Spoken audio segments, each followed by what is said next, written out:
வணக்கம். உங்களை வேதியியல் தமிழிற்கு வரவேற்கிறேன். இந்த கெமிஸ்ட்ரி 24x7 சீரீஸ்ல நம்ம முந்தைய போட்டித் தேர்வு வினாக்கள் மற்றும் அதனுடைய தீர்வுகள் ஒவ்வொன்றா பார்த்து கொண்டே வருகிறோம். ஸோ அந்த வகையில் இன்னைக்கு ஒரு ப்ராப்ளம் பார்க்க போகிறோம். அதற்கு முன்னதாக நம்ம சேனலுக்கு சப்ஸ்கிரைப் பண்ணாமல் இருந்தீங்கன்னா சப்ஸ்கிரைப் பண்ணுங்க. ஸோ இன்னைக்கு வீடியோக்குள்ள போகலாம். ஸோ இன்னைக்கு நம்ம பார்க்கக்கூடிய ப்ராப்ளம் வந்து ஒரு எல்டிஏ பேஸ்டு ப்ராப்ளம். இந்த கேள்வி சிஎஸ்ஆர் 2017 கேட்கப்பட்ட கேள்வி. இந்த கேள்வியின்படி இந்த சப்ஸ்ட்ரேட் வந்து முதல் படியில எல்டிஏ மற்றும் டெர்சரி பியூட்டைல் டைமெத்தில் சிலைல் குளோரைடு கூட வினைபுரியுது. அதனை தொடர்ந்து மெத்தில் அக்கர்லேட்டுடன் அண்டர் ஹீட்டிங்ல வினைபுரியுது. அதை தொடர்ந்து வாட்டர் பயன்படுத்தி ஹைட்ராலிசிஸ் பண்ணும் பொழுது உங்களுக்கு ஒரு ப்ராடக்ட் கிடைக்குது. இங்க 4 ஆப்ஷன்ஸ் கொடுத்துருக்காங்க. எது சரியானது அப்படின்னு வாங்க நம்ம கண்டறியலாம். ஸோ முதல் படியில வந்து பார்த்தீங்க அப்படின்னா எல்டிஏ கூட இந்த சப்ஸ்ட்ரேட் வினைபுரிகிறது. எல்டிஏ பற்றி நம்ம சேனல்ல ஏற்கனவே நன்றாக விவாதிச்சிருக்கோம். இது வரைக்கும் பார்க்காதவங்க நான் டிஸ்கிரிப்ஷன்ல லிங்க் கொடுக்குறேன், பார்க்காதவங்க பாருங்க. எல்டிஏ வந்து பார்த்தீங்க அப்படின்னா ஒரு நான் nucleophilic sterically hindered strong base. So இந்த பேஸ் வந்து பார்த்தீங்க அப்படின்னா ஆக்டிவ் மெத்திலின் இருக்கக்கூடிய புரோட்டானை வந்து உடனடியாக அது எடுக்கும். ஸோ இப்போ இந்த சப்ஸ்ட்ரேட்ல வந்து பார்த்தீங்கன்னா இதுதான் ஆக்டிவ் மெத்திலின். இங்கே 2 ஹைட்ரஜன் ஆட்டம் இருக்கு. ஸோ எல்டியை பயன்படுத்தும் பொழுது 1 ஆஃப் ஹைட்ரஜன் ஆட்டத்தை இங்கேருந்து எடுக்குது. அதனை தொடர்ந்து உங்களுக்கு வந்து என்ன கிடைக்கும் அப்படின்னு பார்த்தீங்கன்னா அதனுடைய கரஸ்பாண்டிங் ஈனலேட் அயான் வந்து உங்களுக்கு கிடைக்கும். இந்த கேள்வியில வந்து பார்த்தீங்க அப்படின்னா சால்வெண்ட் எதையுமே அவங்க கொடுக்கல, சரிங்களா? ஸோ பொதுவாக வந்து பார்த்தீங்க அப்படின்னா டிஹெச்எஃப் சால்வெண்ட் தான் பயன்படுத்துவாங்க. ஸோ டிஹெச்எஃப் சால்வெண்ட் நம்ம பயன்படுத்தும் பொழுது நமக்கு எந்த ஈனலேட் மேஜரா ஃபார்ம் ஆகும் அப்படின்னு பார்த்தீங்க அப்படின்னா ஈனலேட் வந்து நமக்கு எப்பவுமே மேஜரா ஃபார்ம் ஆகும். ஸோ அதன் காரணமாக நம்ம என்ன பண்ணிக்கலாம், இங்கே சால்வெண்ட் கொடுக்காதனால நம்ம காமனாக பயன்படுத்தக்கூடிய சால்வெண்ட்டை மனசில் வச்சுக்கிட்டு நம்ம யூனிலேட்டே ஃபார்ம் பண்ணுவோம். ஸோ இதற்கு அடுத்தபடியில் என்ன வினைபுரியுது பார்த்தீங்கன்னா டெர்சரி பியூட்டைல் டைமெத்தில் சிலைல் குளோரைடு அது வினைபுரியுது. ஸோ அப்படி வினைபுரியும் போது உங்களுக்கு என்ன கிடைக்கும், கரஸ்பாண்டிங் ஈனால் ஈத்தர் வந்து கிடைக்கும். ஸோ அதாவது இங்கே O- வந்து டைரெக்டாக சிலிக்கன் ஆட்டத்தை தாக்கும், Cl- வெளியே போய் உங்களுக்கு இந்த ப்ராடக்ட் வந்து கிடைக்கும். ஸோ முதல் படியில் இதான் நடக்குது. அடுத்து இரண்டாவது படிக்கு போவோம். இரண்டாவது படியில் என்ன பயன்படுத்தியிருக்காங்கன்னா மெத்தில் அக்கர்லேட் பயன்படுத்தியிருக்காங்க, சரிங்களா? ஸோ மெத்தில் அக்கர்லேட் பயன்படுத்தியிருக்காங்க. ஸோ இப்போ இந்த 2 சப்ஸ்ட்ரேட்டையும் நல்லா கூர்ந்து கவனிங்க. இந்த 2 சப்ஸ்ட்ரேட்டை நம்ம பார்த்தவொடனே நம்ம மைண்ட்ல ஒரு க்ளூ கிடைக்கும். என்ன அப்படின்னு பார்த்தீங்க அப்படின்னா ஸோ இந்த சப்ஸ்ட்ரேட் பார்த்தீங்க அப்படின்னா இது வந்து என்னது, ஒரு டையின். இது வந்து என்னது, ஒரு டையினோஃபைல். ஸோ அப்படின்னா ஒரு ரியாக்ஷன்ல டையின் டைனோஃபைல் சேர்ந்து வினை புரிஞ்சுச்சுன்னா அதுக்கு இந்த வினைக்கு பேர் என்ன, டீல்ஸ் ஆர்டர் ரியாக்ஷன். ஸோ இந்த இரண்டுக்கும் இடையில டீல்ஸ் ஆர்டர் ரியாக்ஷன் தான் நடக்குது. வாங்க அதை பற்றி இன்னும் தெளிவா வந்து அடுத்த ஸ்லைட்ல பார்ப்போம். ஸோ முன்னே சொன்ன மாதிரி இந்த 2 சப்ஸ்ட்ரேட்டும் டீல்ஸ் ஆர்டர் வினையில வந்து ஈடுபட போகுது. இப்போ இங்க பாத்தீங்க அப்படின்னா டீல்ஸ் ஆர்டர் ரியாக்ஷன்ல சில முக்கியமான பாயிண்ட், அதாவது சில முக்கியமான கருத்துக்களை நம்ம மனசுல கொள்ளணும்.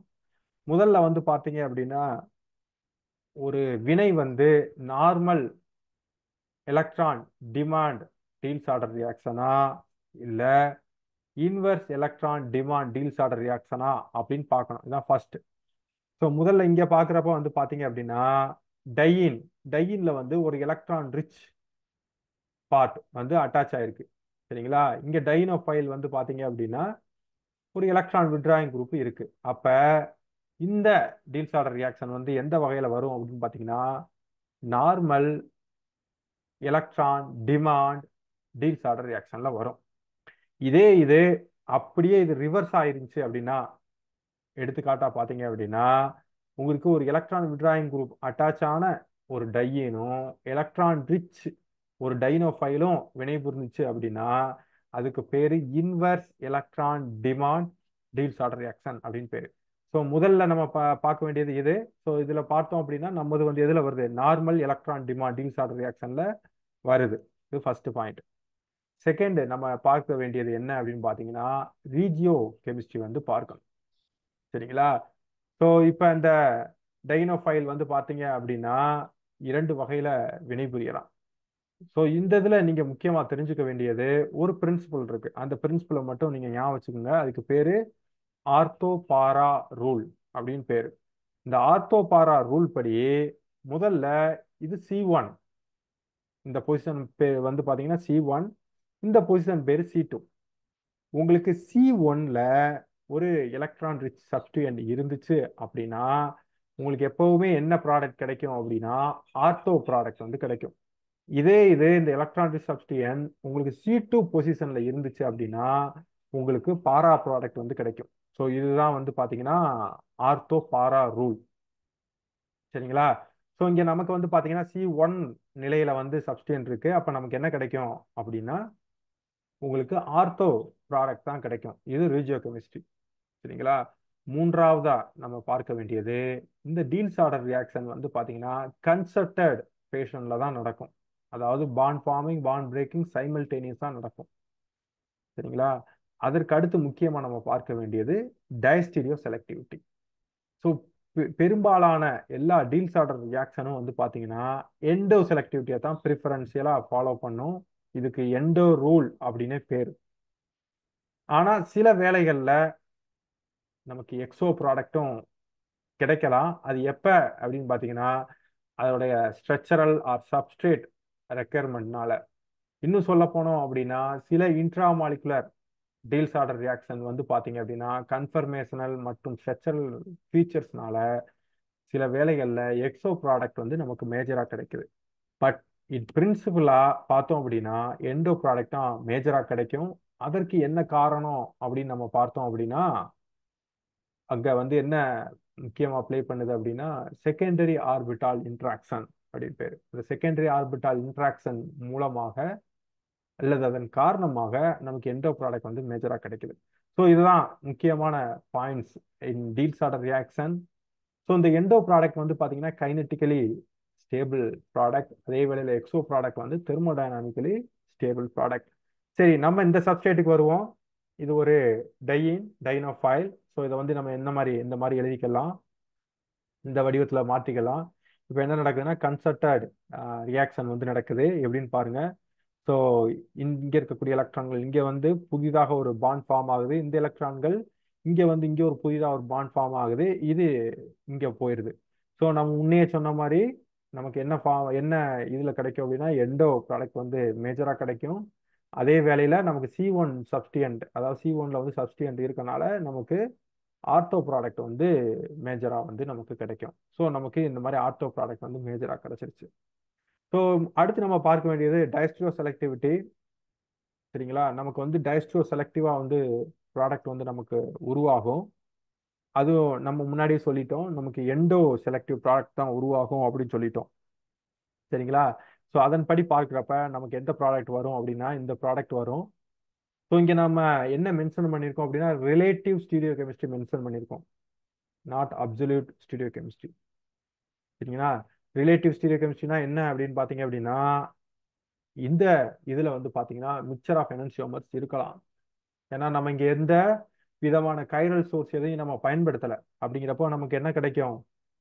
மிக்சர் ஆஃப் எனன்சியோமர்ஸ் தான் நமக்கு கிடைக்கும் இந்த பர்டிகுலர் டயஸ்டிவ் ஐசோமர்ல. ஸோ நம்ம ஏன் இந்த பர்டிகுலர் இந்த ஃபார்ம் நான் எடுத்திருக்கேன் அப்படின்னு பாத்தீங்கன்னா நம்மளோட ஆன்சரை கம்பேர் பண்ணி நமக்கு இதுதான் இந்த ரிலேட்டிவ் ஸ்டீரியோ கெமிஸ்ட்ரி தான் சூட்டபிளா இருக்கும் அப்படின்னு சொல்லி நான் இந்த இதை நான் போட்டிருக்கேன். ஸோ உங்களுக்கு இந்த எண்டோ ப்ராடக்ட் வந்து உங்களுக்கு கிடைக்கும் டீல்ஸ் ஆர்டர் ரியாக்ஷன் மூலமா. ஸோ நம்ம பார்த்தாச்சு எண்டோ ப்ராடக்ட் வந்து டீல்ஸ் ஆர்டர் ரியாக்ஷன் மூலமா வரும் அப்படின்னு சொல்லி பார்த்தாச்சு. சரிங்களா? இங்க என்ன போட்டிருக்காங்க, அதே மாதிரி ஹீட்டிங் வந்து தான் போட்டிருக்காங்க. அப்ப இந்த சப்ஸ்ட்ரேட்டை நம்ம இன்னும் கூர்ந்து கவனிச்சோம் அப்படின்னா இன்னொரு ரீஅரேஞ்ச்மெண்ட் ரியாக்ஷன்ஸ் வந்து நடக்கிறதுக்கு இந்த சப்ஸ்ட்ரேட்ல வாய்ப்பு இருக்கு. ஸோ அது என்ன ரீஅரேஞ்ச்மெண்ட் அப்படின்னு பார்த்தீங்க அப்படின்னா ஒரு அல்லேலிக் அசிட்டேட் ஒரு அல்லேலிக் அசிட்டேட் வந்து பார்த்தீங்க அப்படின்னா ரீஅரேஞ்ச்மெண்ட் ஆகி உங்களுக்கு காமா டெல்டா அன்சாச்சுரேட்டட் கார்பாக்சிலிக் ஆசிட்டா மாறும். எப்ப மாறும் அப்படின்னா இந்த அல்லேலிக் அசிட்டேட்டை நம்ம ஹீட் பண்ணும் பொழுது இது உடனடியாக ரீஅரேஞ்ச்மெண்ட் ஆகி அந்த மாதிரி மாறும்.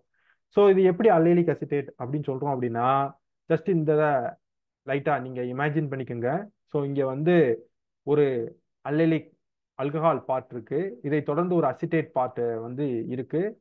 ஸோ இந்த மாதிரி அல்லேலிக் அசிட்டேட்டை எடுத்து நம்ம ஒரு ஸ்ட்ராங் பேஸ் போட்டு அதை தொடர்ந்து நீங்க ஒரு டிஎம்எஸ் குளோரைடு அல்லது டெர்ஷரி பியூட்டைல் டைமெத்தில் சிலை குளோரைடு இந்த மாதிரி ஏதாவது சிலைல் ரியேஜென்ட் போட்டீங்க அப்படின்னா உங்களுக்கு இந்த மாதிரி ஒரு இன்டர்மீடியேட் வரும். அதை தொடர்ந்து அது ரீஅரேஞ்ச்மெண்ட்டுக்குள்ள போகும். சரிங்களா? அதன்படி பார்க்கும் பொழுது இந்த பர்டிகுலர் சப்ஸ்டேட் வந்து எதுக்குள்ள போகுது? ரீஅரேஞ்ச்மெண்ட் வினைக்குள்ள போகுது. ஸோ இங்க சைக்ளோ ஹெக்சின் அப்படிங்கிறனால அதை தொடர்ந்து இங்க ஸ்டீரியோ கெமிஸ்ட்ரிலாம் இன்வால்வ் ஆயிருக்கனால இதை நம்ம என்ன மாத்திக்கலாம்? ஹால்ஸ்டேர் ஃபார்முக்கு மாத்திக்கலாம். ஸோ சைக்ளோஹெக்சினோட ஸ்டேபிள் கன்ஃபர்மேஷன் வந்து இது. ஸோ இங்க பாத்தீங்க அப்படின்னா இந்த பார்ட் மேல் நோக்கி இருக்கு. அதை போலவே எஸ்டர் பார்ட்டும் மேல் நோக்கி இருக்கு. ஸோ இப்போ நம்ம ஹீட் பண்ணும் பொழுது என்ன நடக்குது அப்படின்னா 3,3 சிக்மா ட்ரோபிக் ரீஅரேஞ்ச்மெண்ட் வந்து நடக்குது. ஸோ இங்க நம்பரிங் போட்டுக்கலாம் 1 2 3 1 2 3. இப்போ 3,3 சிக்மா ட்ரோபிக் ரீஅரேஞ்ச்மெண்ட் நடக்க போகுது. எப்படின்னு பாத்தீங்க அப்படின்னா இங்க இருக்கக்கூடிய எலக்ட்ரான்கள் இங்க போகுது, இங்க இருக்கக்கூடிய எலக்ட்ரான்கள் இங்க வருது. இதை தொடர்ந்து இந்த கார்பன் ஆக்சிஜன் பிணைப்பு உடைந்து அந்த எலக்ட்ரான்கள் இங்க வந்துருது. சரிங்களா? அப்படி வந்துச்சு அப்படின்னா உங்களுக்கு இந்த மாதிரி ஒரு ப்ராடக்ட் வந்து உங்களுக்கு கிடைக்கும். ப்ராடக்ட் சொல்ல முடியாது, இன்டர்மீடியேட் வந்து உங்களுக்கு கிடைக்கும். ஸோ இந்த பர்டிகுலரா அந்த ஸ்டெப்பு எந்த வழியில நடக்குது அப்படின்னு பாத்தீங்கன்னா சுப்ரா சுபரா இன்ட்ராக்ஷன் மூலமா நடக்குது. அது என்ன சுபரா சுபரா அப்படின்னா எந்த ஃபேஸ்ல உங்களுக்கு பாண்ட் ஃபார்மிங் ஆகுதோ அதே ஃபேஸ்ல பாண்ட் பிரேக்கிங்கும் நடந்துச்சு அப்படின்னா அதை சுபரா சுபரா இன்ட்ராக்ஷன் அப்படின்னு சொல்லுவோம். இப்ப பாத்தீங்க அப்படின்னா இங்க 3 3 இங்க இருக்கக்கூடிய கார்பனுக்கும் இங்க இருக்கக்கூடிய கார்பனுக்கும் ஒரே ஃபேஸ்ல ஒரு புதுசா ஒரு பாண்ட் ஃபார்ம் ஆயிருக்கு. அதே வேளையில அதே ஃபேஸ்ல என்ன நடந்திருக்கு? கார்பன் ஆக்சிஜன் பிணைப்பு வந்து உடைஞ்சிருக்கு. ஸோ அதனால தான் என்ன சொல்றோம்? சுபரா சுபரா இன்ட்ராக்ஷன் சொல்றோம். இந்த 3,3 சிக்மா ட்ரோபிக் ரீஅரேஞ்ச்மெண்ட்டுக்கு எக்ஸாக்டா என்ன பேரு அப்படின்னு பாத்தீங்க அப்படின்னா அயர்லாந்து கிளேசியன் ரீஅரேஞ்ச்மெண்ட். இங்க என்ன நடந்திருக்கு அப்படின்னா ஒரு அயர்லாந்து கிளேசியன் ரீஅரேஞ்ச்மெண்ட் நடந்திருக்கு. ஸோ அயர்லாந்து கிளேசியன் ரீஅரேஞ்ச்மெண்ட்டோட பேசிக் டெஃபினேஷன் என்ன அப்படின்னு பாத்தீங்கன்னா ஒரு அல்லேலிக் அசிட்டேட் அதை எடுத்துக்கிட்டீங்க அப்படின்னா ஒரு ஸ்ட்ராங் பேஸ், அதை தொடர்ந்து ஒரு சிலைல் ரியேஜென்ட்டை போட்டு இதை தொடர்ந்து நீங்க வெப்பப்படுத்தும் பொழுது அது ரீஅரேஞ்ச்மெண்ட் ஆகி உங்களுக்கு gamma delta unsaturated carboxylic acid கிடைச்சிச்சு அப்படின்னா அதுக்கு பேர் அயர்லாந்து கிளேசியன் ரீஅரேஞ்ச்மெண்ட். ஸோ அதன்படி பார்க்குறப்ப இதை பார்த்தீங்க அப்படின்னா இங்க இந்த இதுக்கு பேர் வந்து பார்த்தீங்க அப்படின்றதுக்கு அருகில் இருக்கக்கூடிய இடத்துக்கு பேர் ஆல்ஃபா, இது பீட்டா, இது gamma delta. So gamma delta பொசிஷன்ல உங்களுக்கு அன்சாச்சுரேட்டட் இருக்கு. ஸோ அதோட கார்பாக்சிலிக் ஆசிட். சரி, அதற்கு அடுத்த படியில் என்ன நடந்திருக்கு அப்படின்னு பார்த்தீங்கன்னா நீங்கள் ஹைட்ரலைஸ் பண்ணீங்கன்னா உங்களுக்கு கார்பாக்சிலிக் ஆசிட் வந்து கிடைச்சிரும்.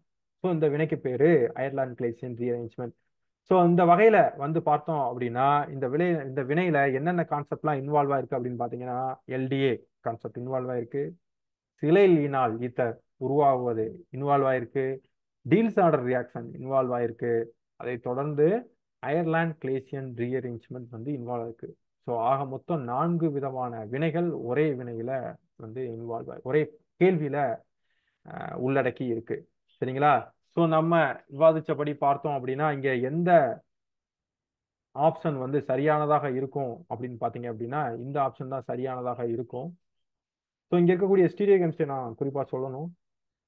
இந்த அயர்லாந்து கிளேசியன் ரீஅரேஞ்ச்மெண்ட் வந்து பாத்தீங்கன்னா இந்த முன்னாடியே சொன்னோம் பாண்ட் ஃபார்மிங் பாண்ட் பிரேக்கிங் ரெண்டுமே ஒரே ஃபேஸ்ல நடக்கிறனால உங்களுக்கு இந்த எந்த ஃபேஸ்ல அந்த பாண்ட் உடைஞ்சிச்சு அப்படின்னு பார்த்தீங்கன்னா அது அப் டைரக்ஷன்ல தான் இருந்துச்சு. அப்போ நியூ பாண்ட் ஃபார்ம் ஆகுறதும் உங்களுக்கு அப் டைரக்ஷன்ல தான் இருக்கும். ஸோ அதன் வகையில பார்க்குறப்ப உங்களுக்கு தேர்ட் ஆப்ஷன் தான் சரியான விடையாக இருக்கும்.